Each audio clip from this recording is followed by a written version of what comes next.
Hello दोस्तों, स्वागत है आपका मेरे YouTube channel loss of education में। दोस्तों, अगर आप भी किसी कॉम्पिटिटिव एग्जाम की तैयारी कर रहे हैं तो आज का ये टॉपिक आपके एग्जाम के पॉइंट ऑफ व्यू से काफ़ी इंपॉर्टेंट साबित होने वाला है, क्योंकि सारे ऐसे top selected most important question हैं जो हर एग्जाम में रिपीट किए गए हैं, पूछे गए हैं, चाहे वो एसएससी हो, रेलवे हो, पीपीएससी हो, यूपीएससी हो या फिर अदर स्टेट का कोई भी एग्जाम हो। और आज का टॉपिक है भारत की नदियाँ। दोस्तों, इस टॉपिक से मैं आपके लिए 4 टॉप मोस्ट इंपॉर्टेंट वीडियो बनाऊँगा और मेरा आग्रह है कि उन सभी वीडियो को आप जरूर देखें, क्योंकि उन सभी वीडियो में मैं ऐसे टॉप सिलेक्टेड क्वेश्चन को रखूंगा जो बार बार एग्जाम में पूछे गए हैं, रिपीट किए गए हैं। और मुझे उम्मीद है कि उन सभी वीडियो को देखने के बाद नदियों से रिलेटेड कोई और वीडियो देखने की आपको ज़रूरत नहीं होगी। तो चलते हैं आज के पहले पार्ट की ओर, जो है भारत की नदियाँ। दोस्तों, नदियाँ 2 प्रकार की होती है, बारहमासी और मौसमी। बारहमासी को हिमालय की नदियाँ कहते हैं और मौसमी को प्रायद्वीपीय नदियाँ। सबसे पहले जान लेते हैं बारहमासी नदियाँ किसे कहते हैं, यानी हिमालय की नदियाँ कौन कौन है। बारहमासी नदियाँ यानी हिमालय की नदियों में जल का स्रोत मुख्यतः ग्लेशियर या हिमनद होते हैं। ग्लेशियर के पिघलने से इन नदियों में सदैव जल की मात्रा बनी रहती है और वर्षा ऋतु में इनमें जल का स्तर काफ़ी बढ़ जाता है और नदियों में अक्सर बाढ़ आ जाती है। ये नदियाँ प्रायः बहुत गहरी होती हैं। बारहमासी नदियों के नाम कुछ इस प्रकार हैं: सिंधु, गंगा, ब्रह्मपुत्र, यमुना, चंबल, बेतवा, सोन, गंडक, कोसी, घाघरा, केन, टोंस आदि। अब हम लोग जान लेते हैं मौसमी नदियाँ यानी प्रायद्वीपीय नदियाँ। प्रायद्वीपीय नदियाँ मौसमी होती है, उनमें जल का स्रोत सामान्यतः वर्षा का जल होता है। गर्मी के मौसम इन नदियों का जल घटकर छोटी छोटी धाराओं में बहने लगता है। इस प्रकार की नदियाँ प्रायः गर्मी के मौसम में सूख जाती है। प्रायद्वीपीय भारत की नदियाँ या तो बंगाल की खाड़ी में या अरब सागर में गिरती है। प्रायद्वीपीय अपवाह तंत्र में जो नदियाँ शामिल हैं उनके नाम कुछ इस प्रकार हैं: महानदी, गोदावरी, कृष्णा, कावेरी, नर्मदा, ताप्ती, साबरमती, माही, लूनी, पेनार, वैगई, दामोदर, सुवर्णरेखा, घग्गर नदी आदि। दोस्तों, नदियों से संबंधित पहला क्वेश्चन बनता है, हिमालय पार की नदियां कौन है? सही आंसर हो जाएगा बी, यानी ब्रह्मपुत्र, सिंधु, सतलज, गंगा। हिमालय पार की नदियां हैं ब्रह्मपुत्र, सिंधु, सतलज और गंगा।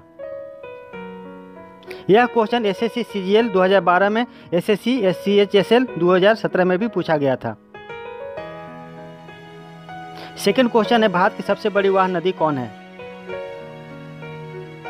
सही आंसर हो जाएगा गंगा नदी। यह क्वेश्चन बीपीएससी 95 में आया था। थर्ड क्वेश्चन है, भारत की बृहत्तम नदी कौन है, यानी भारत की लंबी नदी कौन है? सही आंसर हो जाएगा गंगा नदी। यह क्वेश्चन एसएससी सीएचएसएल 2016 में पूछा गया था। फोर्थ नंबर क्वेश्चन है, प्रायद्वीपीय भारत की सबसे बड़ी लंबी नदी कौन है? सही आंसर हो जाएगा गोदावरी नदी। फिफ्थ नंबर पर क्वेश्चन है, प्रायद्वीपीय भारत की एकमात्र बारहमासी नदी कौन सी है?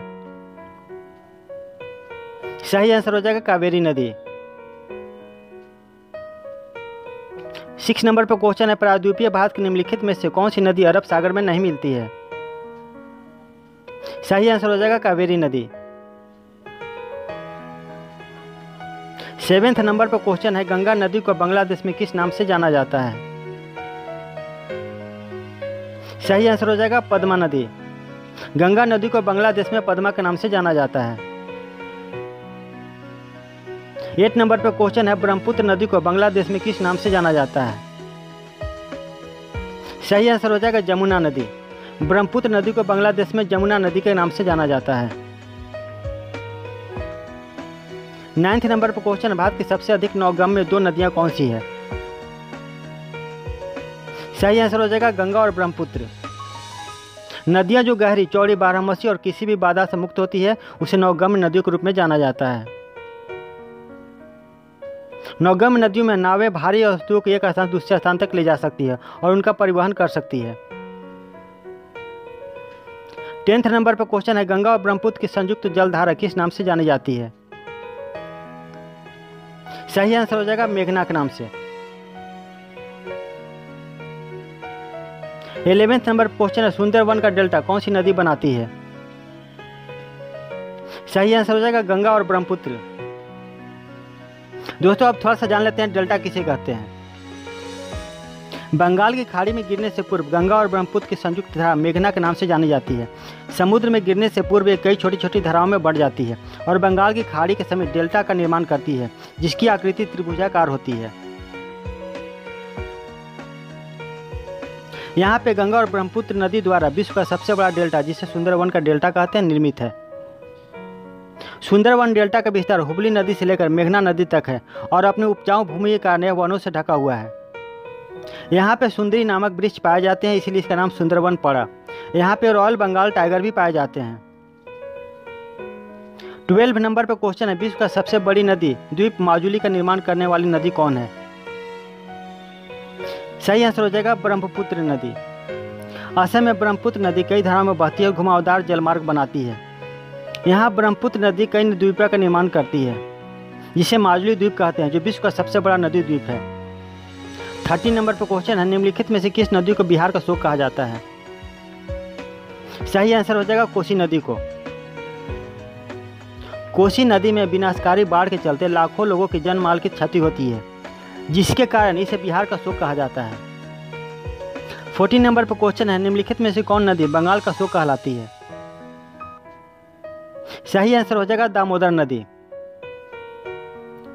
विनाशकारी बाढ़ के चलते दामोदर नदी को बंगाल का शोक नदी कहा जाता है। 50 नंबर पर क्वेश्चन है, निम्नलिखित में से किस नदी को उड़ीसा का शोक कहा जाता है? सही आंसर हो जाएगा महानदी को। 60 नंबर पर क्वेश्चन है, वे दो प्रमुख नदियां कौन सी है जो अमरकंटक पठार से निकलती है परंतु अलग अलग दिशाओं में बहती है? सही आंसर हो जाएगा नर्मदा नदी और सोन नदी।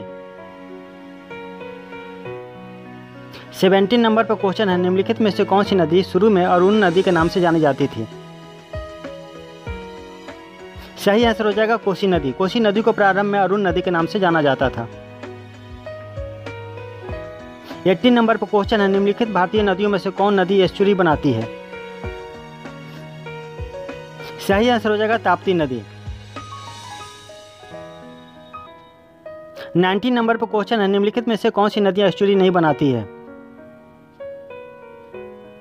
सही आंसर हो जाएगा महानदी। दोस्तों, सिर्फ नर्मदा और ताप्ती नदी एस्चुरी यानी ज्वार नदमुख का निर्माण करती है। एस्चुरी एक ऐसा क्षेत्र होता है जहां समुद्र का खारा पानी नदियों के ताजे पानी के साथ मिलता है। दोस्तों, ज्वार नदीमुख यानी ज्वार नदमुख, जिसे हम लोग एस्चुरी कहते हैं, सागर तट पर स्थित एक आध बंद खारे जल का समूह होता है, जिसमें एक या एक से अधिक नदियां और झरने बहकर विलय होते हैं और जो दूसरे अंत में खुले सागर से जुड़ा होता है।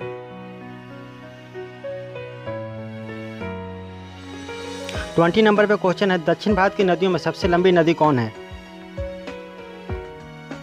सही आंसर हो जाएगा गोदावरी नदी। दक्षिण भारत की नदियों में सबसे लंबी नदी गोदावरी नदी है।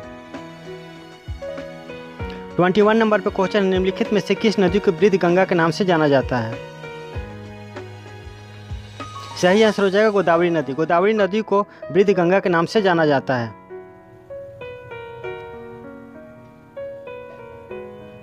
22 नंबर पर क्वेश्चन है, निम्नलिखित में से किस नदी को उसकी पवित्रता के कारण दक्षिण भारत की गंगा कहा जाता है? सही आंसर हो जाएगा कावेरी नदी। कावेरी नदी को दक्षिण भारत की गंगा कहा जाता है। 23 नंबर पर क्वेश्चन है, निम्नलिखित में से कौन सी नदी 3 बार 2 धाराओं में विभक्त हो जाती है और कुछ मील आगे जाकर पुनः मिल जाती है? इस प्रकार श्रीरंगपट्टनम, शिव समुद्रम और श्रीरंगम के द्वीपों का निर्माण करती है। सही आंसर हो जाएगा कावेरी नदी।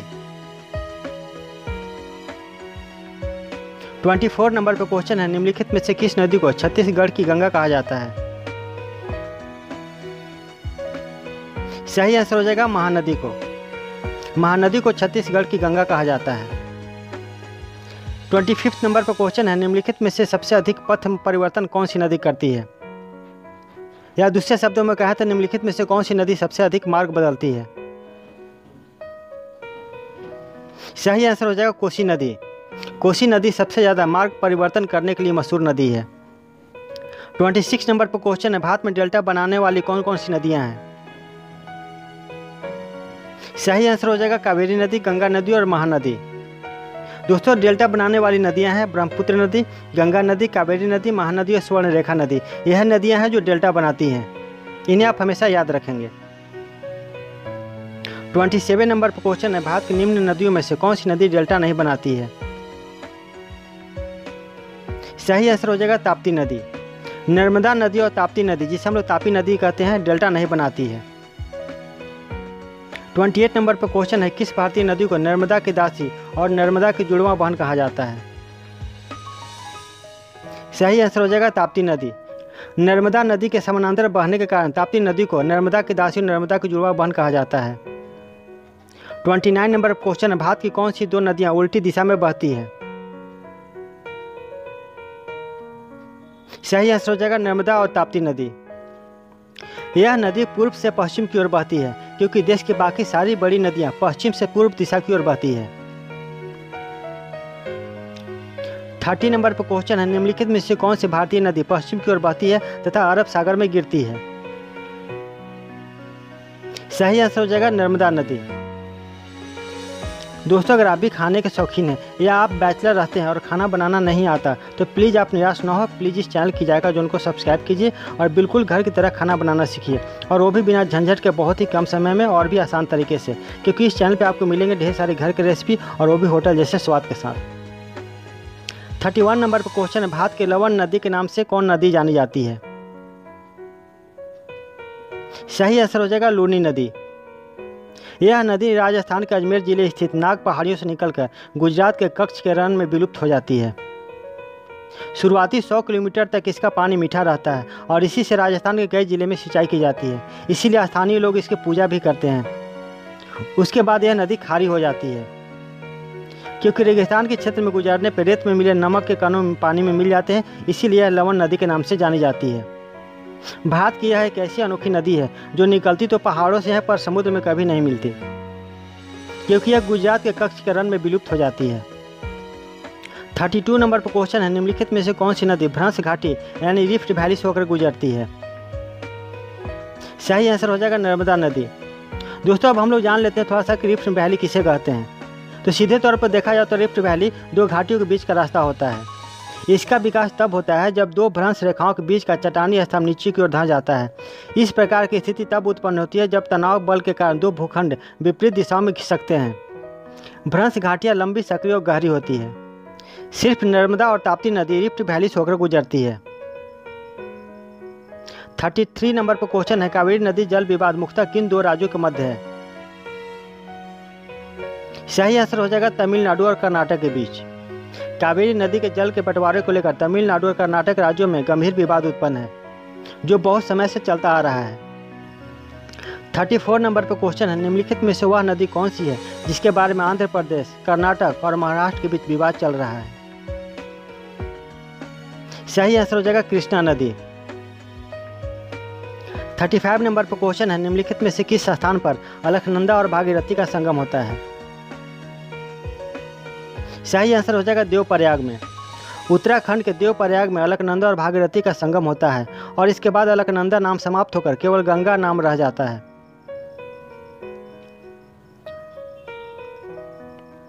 36 नंबर पर क्वेश्चन है, निम्नलिखित में से किस नदी के तट पर बद्रीनाथ का प्रसिद्ध मंदिर स्थित है? सही आंसर हो जाएगा मंदाकिनी नदी के तट पर। 37 नंबर पर क्वेश्चन है, रुद्रप्रयाग में किस सहायक नदी का संगम अलकनंदा से होता है? सही आंसर हो जाएगा मंदाकिनी नदी का। 38 नंबर पर क्वेश्चन है, मंदाकिनी नदी किस जल प्रवाह अथवा मुख्य नदी से संबंधित है? सही आंसर हो जाएगा अलकनंदा नदी से।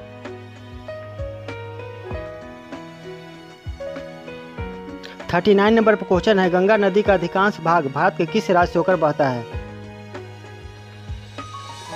सही आंसर हो जाएगा उत्तराखंड और उत्तर प्रदेश से। 40 नंबर पर क्वेश्चन है, गंगा नदी के दो प्रमुख स्रोत क्या हैं? सही आंसर हो जाएगा भागीरथी और अलकनंदा। 41 नंबर पर क्वेश्चन है, पंजाब के निर्माण में सबसे महत्वपूर्ण नदी कौन सी है? सही आंसर हो जाएगा सिंधु नदी। 42 नंबर पर क्वेश्चन है, हिमाचल प्रदेश से होकर बहने वाली नदियां कौन सी है? सही आंसर हो जाएगा ऑप्शन डी, ब्यास नदी, चेनाब नदी, रावी नदी, सतलज नदी और यमुना नदी। 43 नंबर पर क्वेश्चन है, इनमें से कौन सी नदी पंजाब राज्य से होकर नहीं गुजरती है? सही आंसर हो जाएगा गंगा नदी। 5 नदियों के बहने के कारण पंजाब कहा जाता है। ये 5 नदियां हैं झेलम, चेनाब, रावी, ब्यास और सतलज। 44 नंबर पर क्वेश्चन, भारत में एयरलुंग जांगबो नदी को किस नाम से जाना जाता है? सही आंसर हो जाएगा ब्रह्मपुत्र नदी को। ब्रह्मपुत्र नदी को बंगाल में जमुना, तिब्बत में सांगपो, चीन में यारलुंग जांगबो जियांग, अरुणाचल प्रदेश में दिहांग और असम में ब्रह्मपुत्र के नाम से जाना जाता है। यह चीन यानी तिब्बत, भारत तथा बांग्लादेश होकर बहती है। विनाशकारी बाढ़ के कारण ब्रह्मपुत्र नदी को असम में असम का शोक कहा जाता है। 45 नंबर पर क्वेश्चन, भारत की निम्नलिखित नदियों में से किसे जैविक मरुस्थल कहते हैं? सही आंसर हो जाएगा दामोदर नदी को। जैविक मरुस्थलीय नदी एक ऐसी नदी है जिसमें कोई जलीय जीव जंतु नहीं होती है। दामोदर नदी भारतीय राज्यों झारखंड और पश्चिम बंगाल में बहने वाली एक नदी है। इसके प्रदूषकों के कारण जैविक मरुस्थल के रूप में इसे जाना जाता है। प्रदूषण मुख्य रूप से इसके क्षेत्र में और इसके आसपास खनन और औद्योगिक गतिविधियों के कारण होता है। यह भारत की सबसे प्रदूषित नदियों में से एक है। 46 नंबर पर क्वेश्चन है, निम्नलिखित में से भारत की सबसे प्रदूषित नदी कौन सी है? सही आंसर हो जाएगा दामोदर नदी। 47 नंबर पर क्वेश्चन है, भारत में कौन सी नदी को खुला नाला कहा जाता है? सही आंसर हो जाएगा यमुना नदी को। यमुना नदी को भारत में खुला नाला के नाम से जाना जाता है। 48 नंबर पर क्वेश्चन है, हाल ही में केंद्र सरकार ने किसे राष्ट्रीय नदी का दर्जा देने की घोषणा की है? वह नदी कौन सी है? सही आंसर हो जाएगा गंगा नदी। गंगा नदी को केंद्र सरकार ने राष्ट्रीय नदी का दर्जा देने की घोषणा की है। 49 नंबर पर क्वेश्चन है, निम्न नदियों में से किसका सर्वाधिक बड़ा जल ग्रहण क्षेत्र है? सही आंसर हो जाएगा गोदावरी नदी का। 50 नंबर पर क्वेश्चन है, निम्नलिखित में से कौन सी नदी ताजे पानी के डॉल्फिन के लिए घर है? सही आंसर हो जाएगा गंगा नदी। 51 नंबर पर क्वेश्चन है, नेपाल से निकलकर बिहार में बहने वाली नदियों में से सबसे लंबी नदी कौन सी है? सही आंसर हो जाएगा कोसी नदी।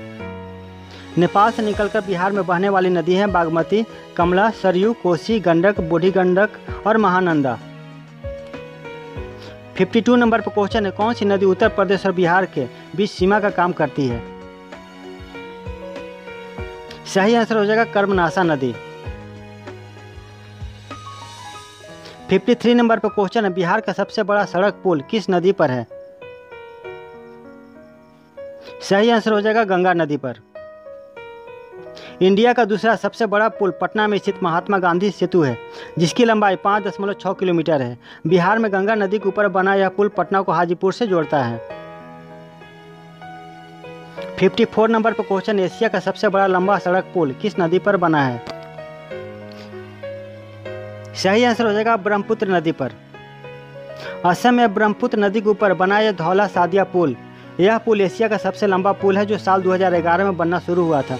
9.15 किलोमीटर लंबा और 12.9 मीटर चौड़ा यह पुल न सिर्फ असम और अरुणाचल प्रदेश के बीच सफ़र की दूरी को कम करेगा, बल्कि इस समय की भी बचत होगी। इस पुल का नाम बदलकर अब भूपेन हजारिका सेतु कर दिया गया है। -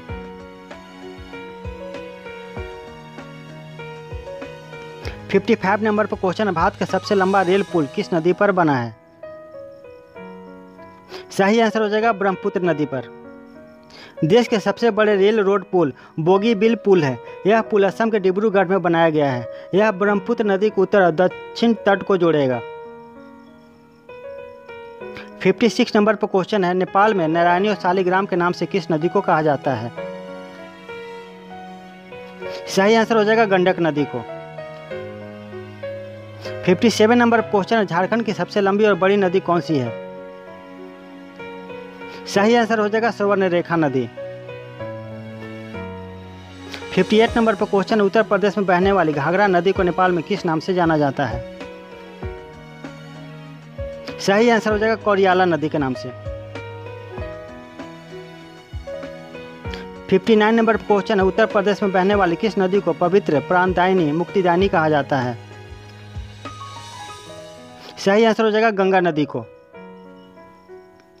60 नंबर पर क्वेश्चन है, भारत के उत्तरी मैदान 3 प्रमुख नदी प्रणालियों से बने हैं, जिनमें है सिंधु, गंगा और। सही आंसर हो जाएगा ब्रह्मपुत्र। भारत के उत्तरी मैदान 3 प्रमुख नदी प्रणालियों से बने हैं, जो है सिंधु, गंगा और ब्रह्मपुत्र नदी।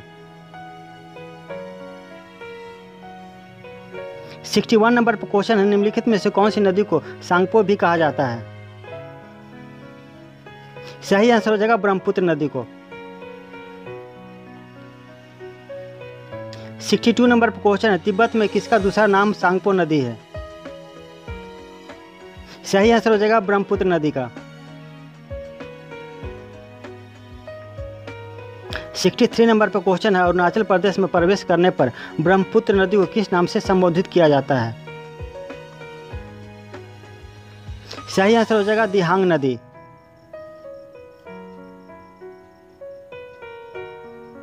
64 नंबर पर क्वेश्चन है, भारत में यारलुंग सांगयो नदी को किस नाम से जाना जाता है? सही आंसर हो जाएगा ब्रह्मपुत्र नदी को।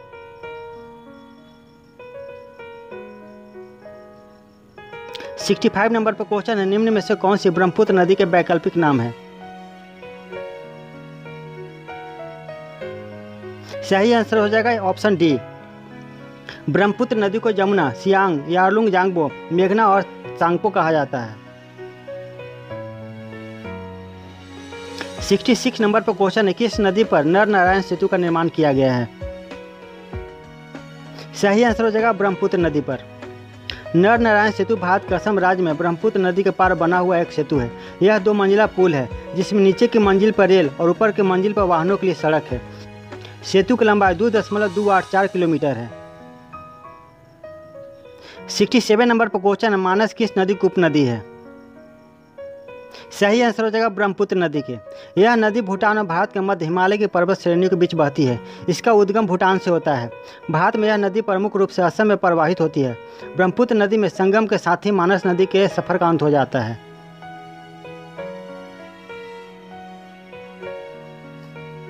सिक्सटी 68 नंबर पर क्वेश्चन है, निम्नलिखित में से कौन सी नदी कृष्णा नदी की सहायक नहीं है?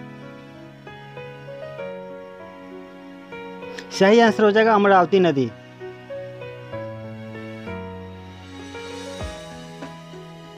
69 नंबर पर क्वेश्चन है, नर्मदा नदी का अधिकांश भाग भारत के किस राज्य में बहता है? सही आंसर हो जाएगा मध्य प्रदेश में। 70 नंबर पर क्वेश्चन है, भागीरथी नदी निकलती है कहाँ से? सही आंसर हो जाएगा गोमुख से। भागीरथी नदी गोमुख से निकलती है। भागीरथी भारत के उत्तराखंड राज्य में बहने वाली एक नदी है। इस नदी को किरात नदी के नाम से भी जाना जाता है।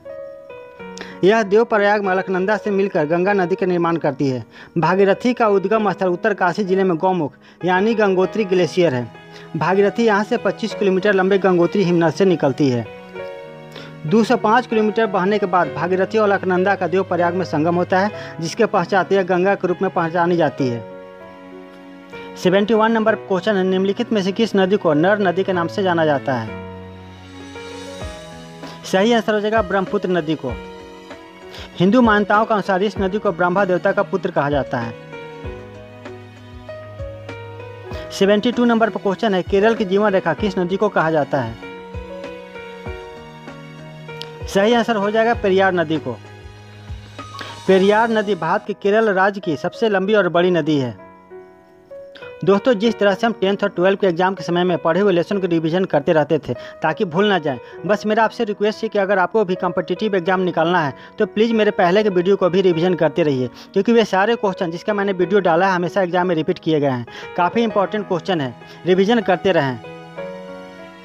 73 नंबर पर क्वेश्चन है, हिमाचल प्रदेश में चेनाब नदी को किस नाम से जाना जाता है? सही आंसर हो जाएगा चंद्रभागा नदी के नाम से।